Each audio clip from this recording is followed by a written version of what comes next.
You are looking live at the Nashua High School North Gymnasium. Tonight, we'll be broadcasting the Battle of the Bridge wrestling match. That means the intra-city Nashua High School varsity wrestling match between Nashua High School North, the Titans, and the Purple Panthers of Nashua South High School.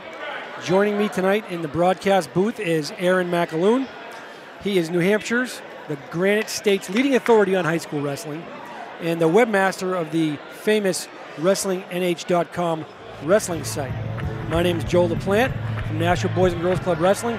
Stay tuned. We'll be starting the broadcast in just a moment.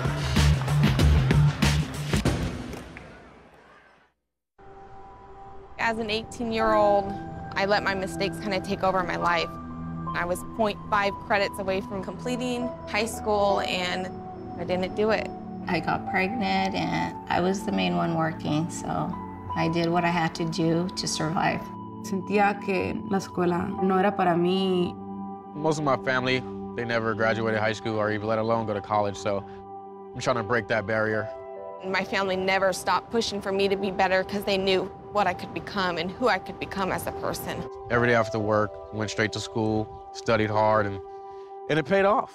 Sentí como que si quiero cambiar el mundo, tengo que cambiar a mí primero.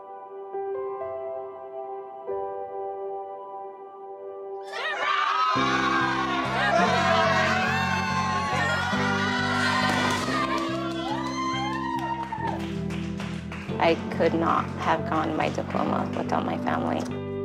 Mi consejera, ella fue lo máximo para mí porque me ayudó mucho con todo. I've been given an opportunity, and I'm just thankful for it. Yeah, it's hard, but keep on going and keep on trying. The high school diploma is just added to the confidence, and now I feel unstoppable.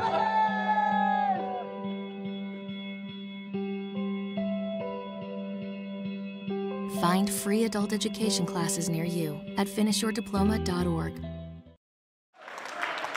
All right, the first match tonight, 126 pounds. It is sophomore Andrew Tate from Nashua North versus sophomore Zach Gauthier from Nashua South. Aaron, what do you think so far? This should be, you would think, probably a pretty, a fairly even match. Tate, I think Tate might have a little more experience here. He's wrestled some of the better kids in the weight this year. He's wrestled, Matt Adams, Barrett Kapler, Shamir Rai, Jack St. Jean, Hayden Brown. He's been in there against some of the best kids. So maybe I don't think Gauthier from South has had many matches so far. Yeah, I don't. He hasn't wrestled much varsity, so we'll see what happens. He's hanging in pretty good right now. So we've got Tate trying to get a single there. Well, looks like he's up. He's got him on his back. I think this is an experience thing here. Yeah. I'm not even sure how Gauthier's avoiding the pin right now. I can't see it. Referee's taking a close look.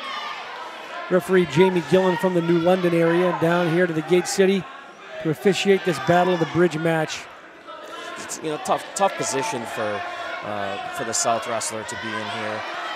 Zach Gauthier, not a lot of experience, and grade-wise, they might be equals, but as far as mat experience goes, I think clearly Tate, more varsity wrestling experience has been in there with, like I said, the best kids in the state.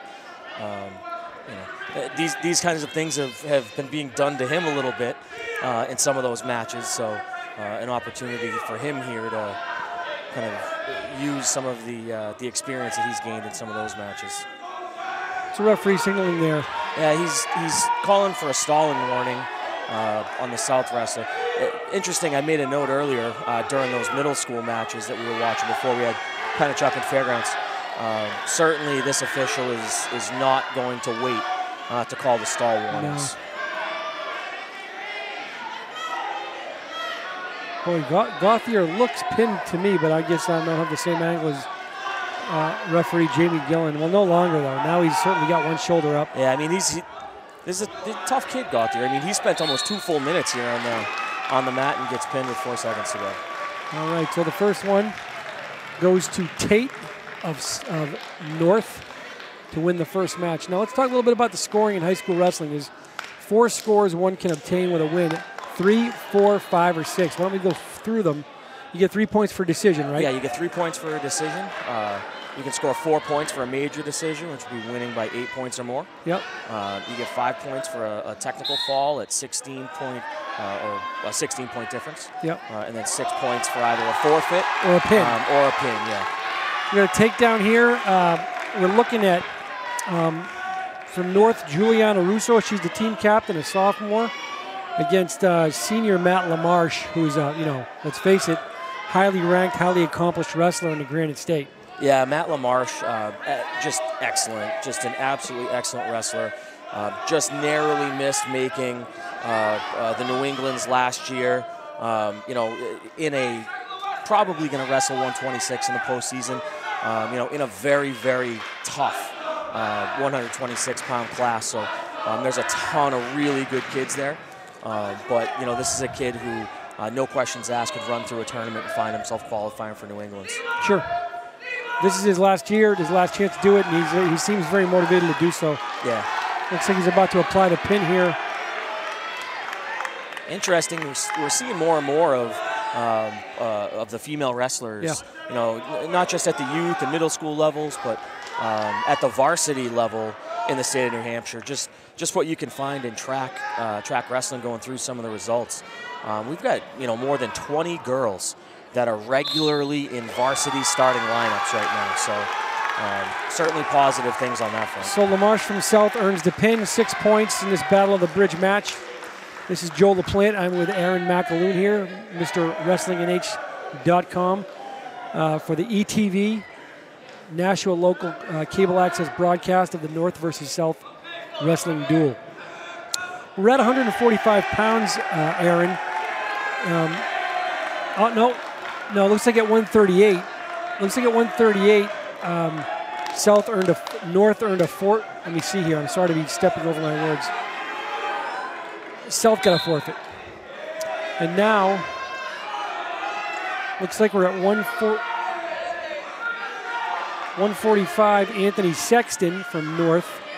He's a sophomore, also plays football.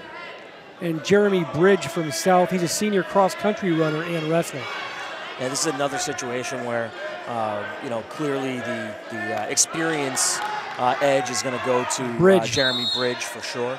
I think, North's a very young team. I think last year the conversation really was that these programs were kind of headed in different directions. Unfortunately, yeah. Coach Langlois, last year's Coach of the Year, really had South move in the right direction, and that's continued this year. So. North kind of at a turning point right now. They're loaded basically with all sophomores. So I think probably hoping to build next year that roster a little bit. So dealing with both youth and a little bit of inexperience, where Coach Langlois' South team is clearly the more experienced program. And I think you're going to see that in most of the matches. North has a lot of room to grow. A lot of sophomores. Anthony Sexton here being one of them, the 145-pounder. These are two kids right here, who both work in the offseason on their wrestling. Yeah, both of them. Jeremy Bridge is another kid who I'd probably say is maybe just out of the top 5 from a rankings perspective. But frankly, at the 132-pound class, wide open. Wide open, basically from about 3 through 6 or 7. Anybody could really jump up and take that last New England qualifying spot. So. Right, there's those top 2. There's at 132, it's those top 2, right? Yeah, you got Connor McGonigal that, that's a big dragon to slay out of Timberland. And then recently committed to Lehigh. Did he go? Is he going to Lehigh? Yeah, he recently committed to Lehigh University. So, and then you've got this freshman that kind of has come out of nowhere a little bit. Zach Rio from Bishop Curtin. So. Those are have set themselves apart as kind of the best 232 pounders. Look at the move that Jeremy Bridge 145 is looks like a here. double wing. He's going to try to sit out here if he can get to his butt. If he can get to his butt, he'll probably get a pin. Yep. But he's got to get off his hip, and he's just trying to hold on. Time runs out.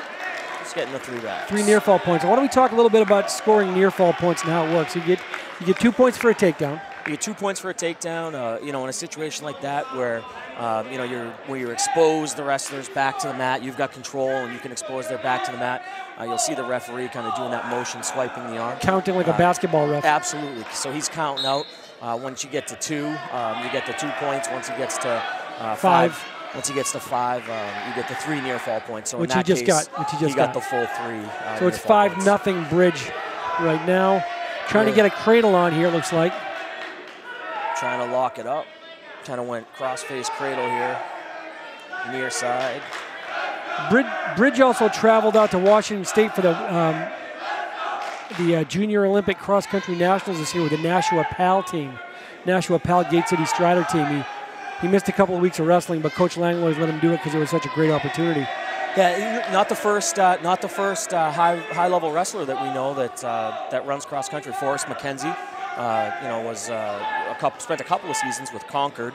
On their squad was another kid that's a really high-level cross country runner. Here it is. He's same move he had before, that double wing. He's in a little better position here to sit through this thing and maybe get the finish. Working hard. He's got to get those hips up, though, right? Yeah, he's really just got to kind of sit through this thing just a little more. There it is. Oh, he might have it there. No. But both of these wrestlers work hard in the offseason to improve their skills and their strength and stamina. You're getting to a point, where he's got to bail out of this thing. 3 more. 3 more backs, 8-0. So now, as we talked, now we're into major decision territory for major Bridge. decision. So if he wins the match with this kind of a margin, he'll get 4 points. Yeah, 8 or more. Oh. Up. We got a little misconduct there. Unnecessarily dangerous call on Bridge from South, so 1 point to Sexton from North. Yeah, I think he was maybe just went a little hard at the head there. The North squad coached by Sean Sullivan and Evan Walsh. South team coached by Adam Langlois and Matt DeTola. I don't think Coach Langlois probably not going to be too upset with that technical there. That little one. I think certainly one of the things he prides himself on. Certainly he wants it to be clean, but he definitely wants his kids out there. He prides himself on having tough kids. Yeah. Real aggressive, in-your-face style. All right, third period. It's 8-1 in favor of Bridge from South. They line up in neutral position. Sexton taking the neutral position because he's down so much. He's got to try to score here. And Bridge is already in for a double, but he didn't finish it. He's in there on the legs. He's got to pop his head out. If he can get his head out here, put his head in the hole to the hip and maybe circle here to get to. He's got to find a way to get his head around the corner. I think he's about to, though. Yeah, there it is. Now he's going to try to finish that thing. The head emerges, and there it is. Yep. So we're again back into that major decision territory. Counting off near fall points. Gets 2. We're joined by the youth and middle school squads from the Nashua Boys and Girls Club today. You can see them lining the mat. The kindergarten through 5th graders are on the Boys and Girls Club youth team, and then we have middle school teams from Pennachuck Middle School, Elm Street Middle School, and Fairgrounds Middle School, and they're all here tonight. It's a great program. It's been around a long time.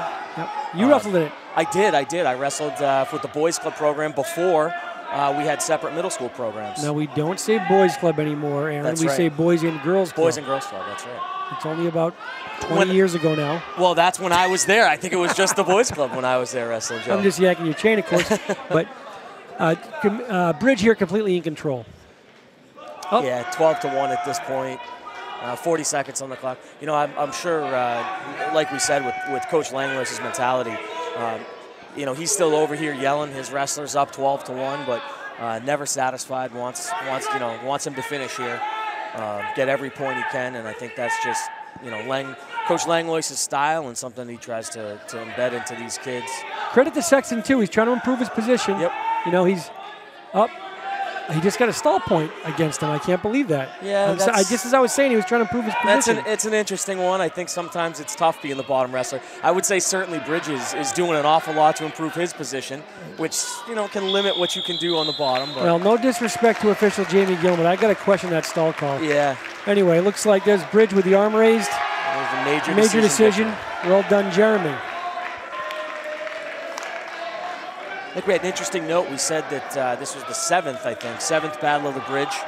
Yeah. And I saw on Twitter a little back and forth between the two programs where it's actually tied 3-3, the Battle of the Bridge. So this is now it is, a tiebreaker, and I think South was making clear that they had an interest in going up 4-3 in the historical records. Now, is that Goodwin out there, or is that Cullerton? I think this is... It looks like Cullerton to me. Yeah, it looks like... I think this is Cullerton. I thought that was going to be Goodwin. Well, that looks like Tom Cullerton from South. He's been having a great, great junior season against João Valdivino, who's a judo kid and who's new to wrestling, but he's a very tough kid. Yeah, Cullerton is the number 3. I've got him as the number 3 145-pounder in the state. Just some massive quality wins. Oh, I see. Yeah, we are at 152 here. Yep, and is that Valorant? That's Valorant, Alex Valorant, yeah. Yeah, so, Cullerton's got some huge wins this year over, Ben Widman, Cam McClure, Lydon Lange. That's from Concord, Alvord, and it's actually 2 Concord wrestlers. Okay. He's got some very high-quality wins. He beat McClure from Hudson, who's a top kid in the state. Absolutely. So, I've got him as the number 3 at 45. Something happened here. We got an injury. I think he just went straight to his back. He has a bad shoulder injury, it looks like. Oh, goodness. Cullerton's had some shoulder problems this year. Oh, wait a minute. No, it's Valorant on the mat. It looks like Cullerton. I see what it is. Yeah, Cullerton won that. I just couldn't tell the colors in the dark here, frankly. I'm not sure if that maybe wasn't a head injury. He looked like he might have been out there for a second. Yeah, he certainly went pancake and then limp. Yeah. Jim is silent right now out of respect for the injured wrestler or potentially injured wrestler. Legs are moving. There wasn't a call for any kind of an illegal slam there. He returned him to the mat under control. Yeah, it does look like they're doing some kind of neuro skills here, getting to squeeze fingers and whatnot. Looks like it is a concern with the neck or the back. These 2 wrestlers, Cullerton and Valorant, and they know each other very well. They train together all spring, summer, and fall. Although I got to say, usually not always drill partners, because a lot of people over the summer and off-season expected Valorant to be at a lighter weight than 52. Yeah. But he's been 52 all season. And sometimes that happens. I mean, you got to remember too, they're still kids. They're still growing teenagers, and sometimes these growth spurts happen at maybe what are inopportune times for them. But growing is growing. So Cullerton wins the match, gets the 6 points for South in this Battle of the Bridge match. Now we're at 160, and it looks like Goodwin versus Valdivino. Here comes Goodwin checking in at the scores table.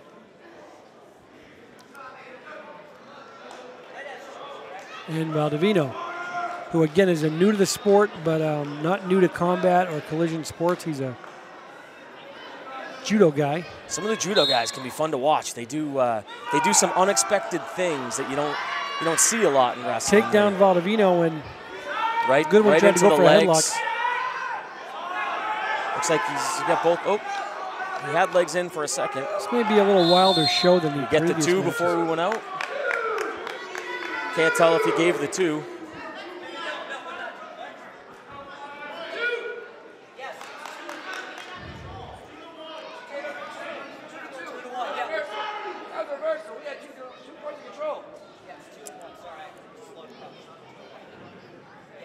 Not sure what the call is here still. Looks like he only gave him 1 there when they came off. And Coach Langley's wanted 2 there. Thought he had 2 points of control. You can see the judo in this kid. He's got double underhooks, trying to go look like an outside trip there for the takedown. Yeah, like I was saying, you get into with some of these judo kids, and they do things that wrestlers aren't accustomed to with a lot of the takedowns. With, things like the underhooks and the inside and outside trips and some of the throws.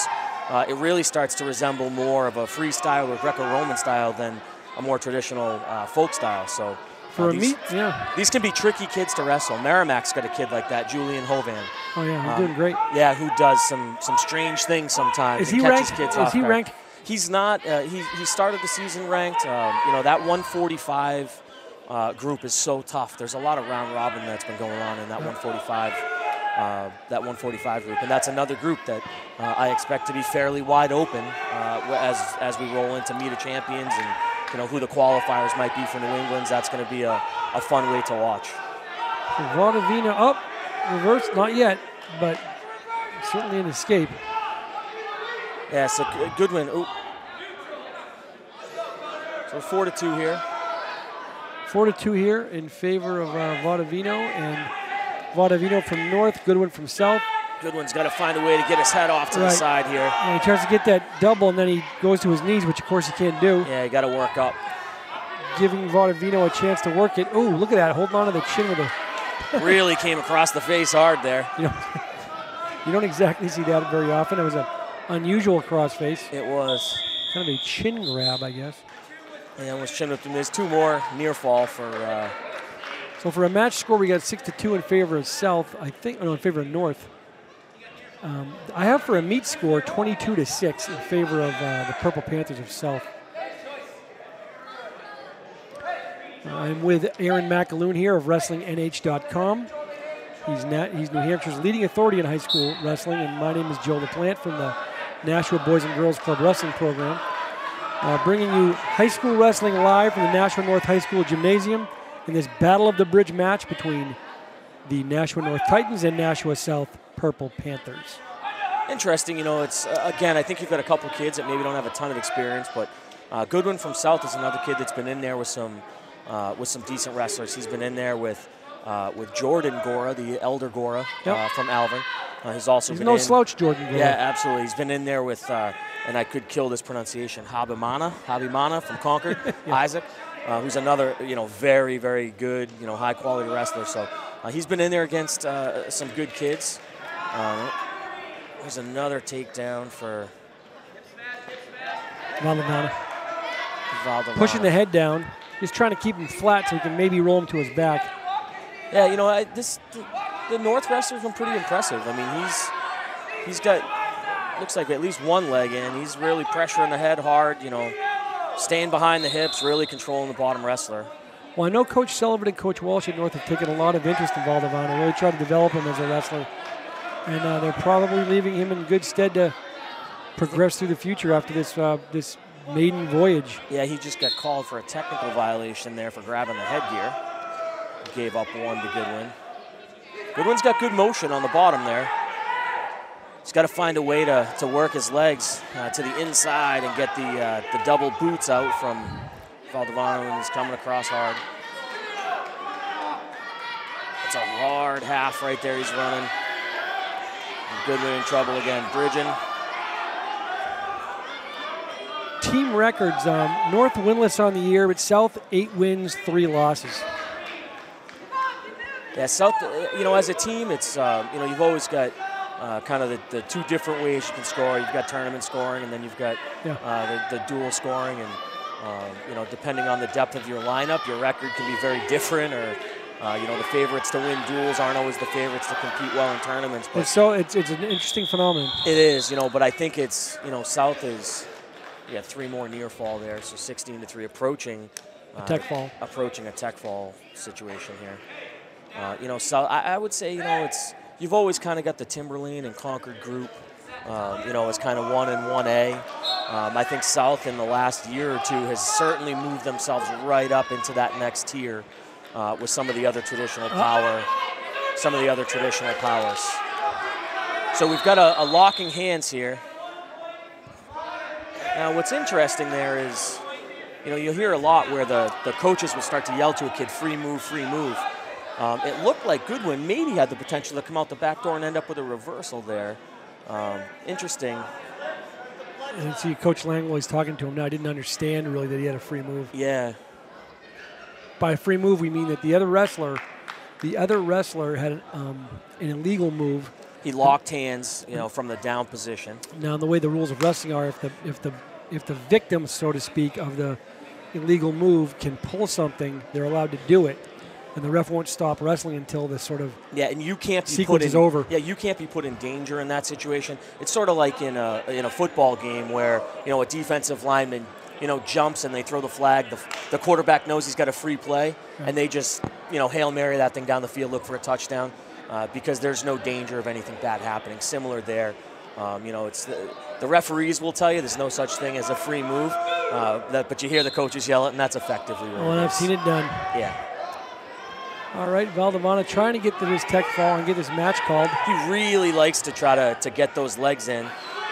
You know, maybe an experience thing, but you can see not scoring any points though is a problem. When he does it, you know, he ends up really, really high. You know, almost rushing to get the feed in there. So, you know, just small technical things, and again, an inexperienced kid, but you know, really working a half hard here. He's got to get his hips up a little higher. He can get his hips over to Goodwin's left side while he's trying to force that half. Minute and 10 left in the period.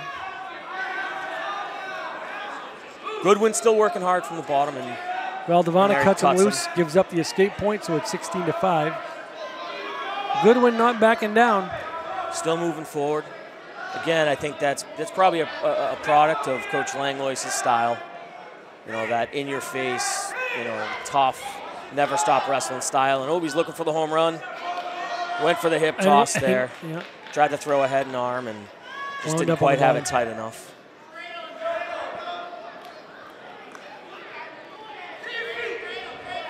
It's 18-5 in favor of North's Valdivama. 30 seconds left in the match. Got to appreciate a kid like Goodwin, though, who's, you know, kind of getting it laid on him right here, but certainly isn't backing down, still trying to score. Yeah. Still fighting hard from the bottom. He's a sophomore, as is Valdivino. I've been calling him Valdivano, I think, but his name is João Valdivino. Apologize to. Oh, and there he is. Goodwin coming out the back door on the leg. Really needs to try to either work to the other leg or get up to the waist. But and that's the match.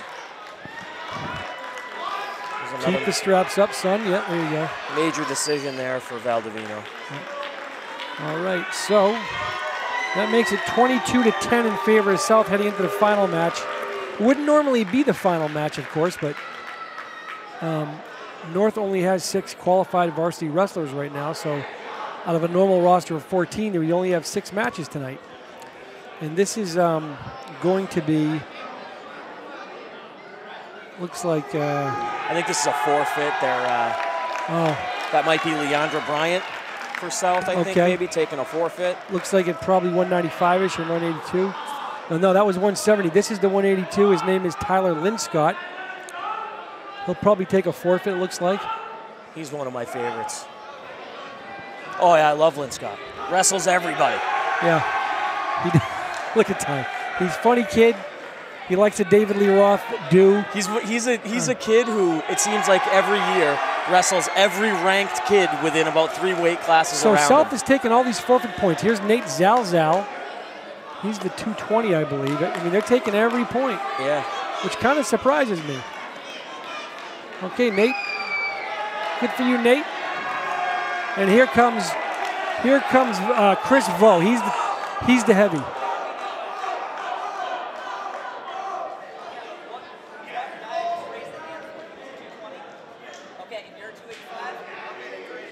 Yeah.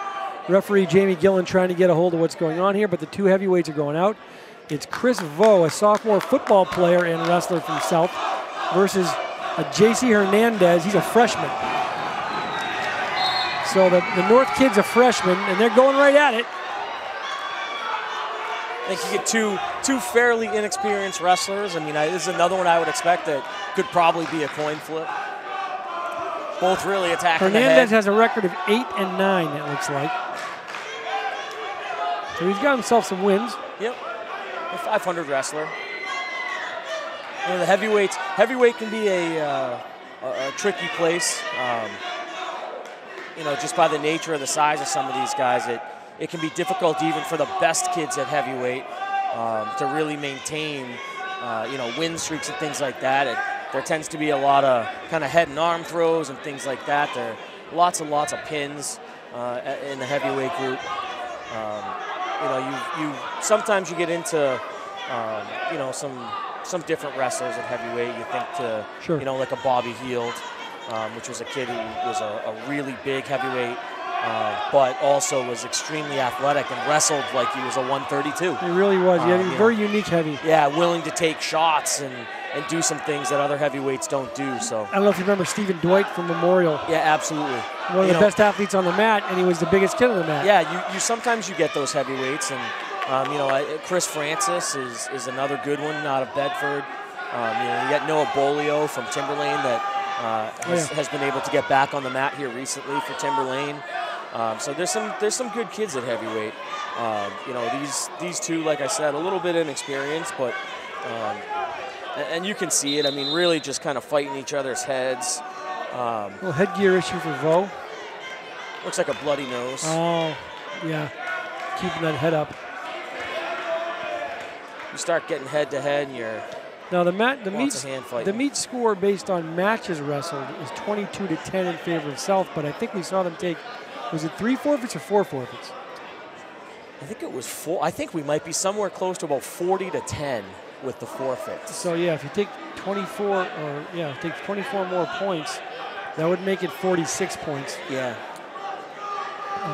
I'm not sure if they took 4 forfeits or 3. We saw Lynn Scott, we saw Zalzal, we saw a kid I didn't know, and Leandra we saw Bryant. And Leandra. So that was 4. Yeah. You're right. Yeah.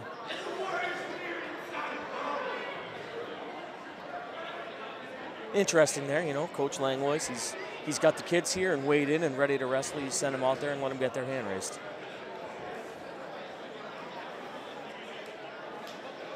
This is the glorious life of a coach right here. Getting to wipe up the athlete's blood. Absolutely. With that disinfectant. Now we got assistant coach DeTola wanting to have a word with Vo.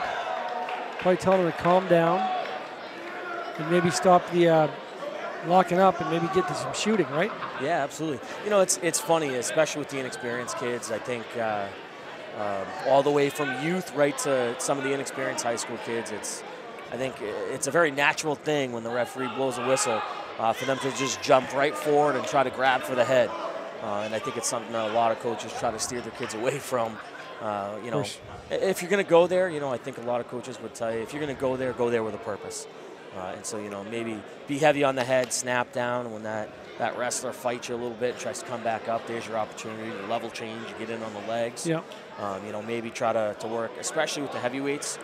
You'll see sometimes a lot of, you know, wrist control and maybe trying to work with, you know, getting into a Russian and some of those type of things with the heavyweights. So certainly probably want to see a little bit more of that from your big guys as opposed to just kind of circling and, you know, that old saying about the heavyweights being dancing bears. You try to get away from that a little bit. Dancing bears.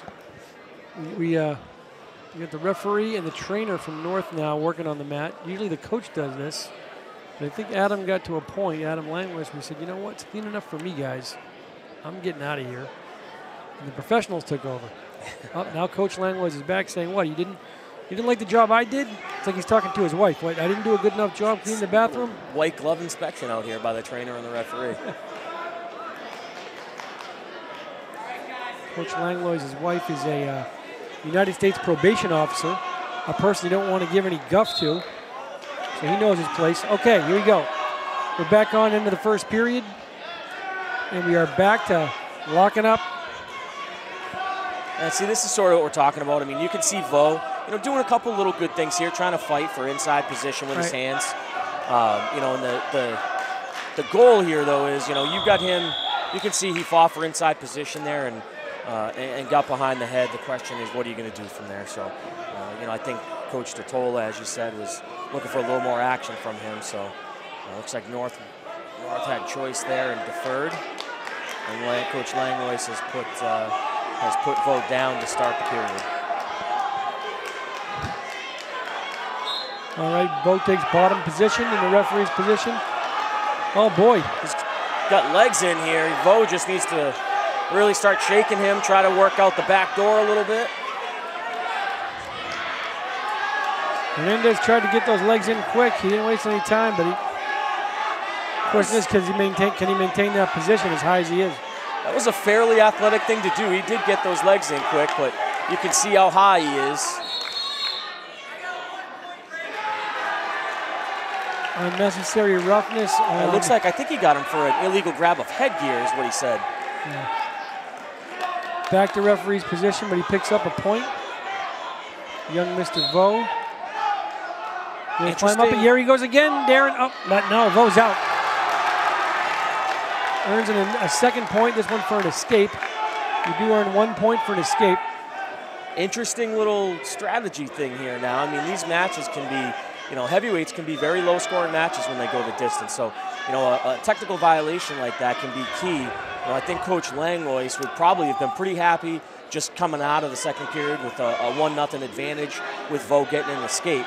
And now, you know, the other wrestler, Hernandez, you know, he's going to be in a tough spot now where, you know, the question is, you know, if it's only 1-0, maybe he could have chosen bottom to start the third period. He could have got the escape and tied it up. Now he's probably going to be in a situation where, with his choice to start the third, he's going to have to start on his feet and be looking for a 2-point takedown.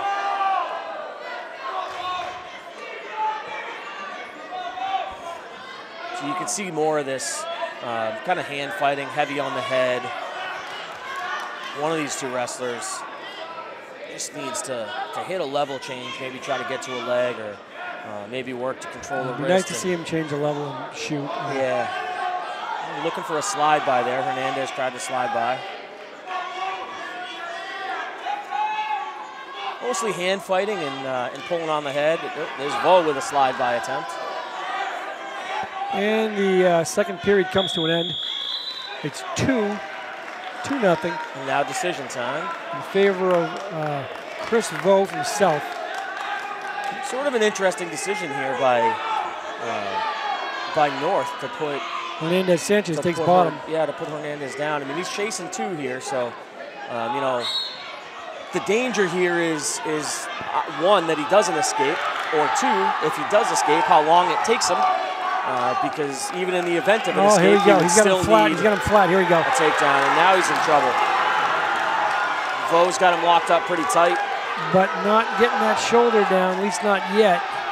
He's got plenty of time. And there's the pin. Vo comes up with the pin. I don't know about taking bottom there, Aaron. Yeah, it was an interesting strategy. I would think that you'd probably want to go more, put them on their feet and play the tie with the takedown there. Okay, now we're going to go 113, it looks like. Self-sending Kyle Salemi out there. Oh, no, is that 106? I think that's 106. Who was that? That's probably Colby Spencer. So this is Salemi at 113. Wrestling Sullivan Horan. They are both sophomores. It's similar to what we've seen, you know, all night. Both sophomores, but Salemi, certainly the wrestler with more experience. Yeah. And you can see he's immediately into a near side cradle here, and he's working Horan over, and that might be a quick finish. Wow. He just went front headlock right to a near side cradle. Salemi also plays football and lacrosse, and showing that athleticism there, Coach. Yeah. All right, well, they're going to line up, I guess. Because as far as I know, that's the end of the... Oh, now I'm lost, because now someone else is going out. Oh, they're going to take more points. They're going to take their forfeit at 120.